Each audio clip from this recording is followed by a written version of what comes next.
Selon un rapport de la Conférence des Nations Unies sur le commerce et le développement, le ratio global pondéré des recettes fiscales par rapport au PIB du continent africain est en baisse depuis 2004. La capacité de recouvrement n'atteint que 20% du PIB et le taux de pression fiscale par rapport au PIB est faible, soit à 17%. L'efficacité de la collecte de la taxe sur la valeur ajoutée est bien souvent inférieure à 50% et l'impôt sur les biens fonciers et le patrimoine reste une source de revenus encore inexploitée. Sur tout le continent, on est en train de se livrer à ce qu'on appelle des projets structurants. Et malheureusement, pour les pays du continent, nos technologies étant faibles, nos PME n'ont pas souvent accès à cette technologie. On a une surface financière limitée. Donc tous les projets structurants, c'est toujours les pays étrangers qui viennent construire ici chez nous. Et ces pays ne payent rien en termes d'impôts, en termes de taxes, en termes de charges sociales. Même parfois, je ne prends que le personnel que ces gens utilisent. C'est vraiment du personnel utilisé à la hâte. Pour améliorer leur gouvernance fiscale par la lutte contre la corruption et le renforcement du principe de responsabilité, les pays africains doivent investir jusqu'à 72 milliards de dollars par an, selon la Commission économique pour l'Afrique,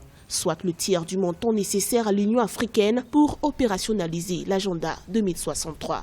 L'Union africaine réussit le tour de force, le tour de génie de faire sortir les fonds baptismaux dans le Fonds monétaire africain et la Banque centrale africaine. Je crois très bien que la mobilisation de ces lignes de financement que vous indiquez deviendrait un jeu. Selon des experts, les pays africains devraient également songer à miser sur les recettes non fiscales et sur les ressources naturelles non renouvelables qui sont d'importantes sources de recettes. Toutefois, cela nécessite encore plus de transparence et un véritable contrôle des appareils de l'État.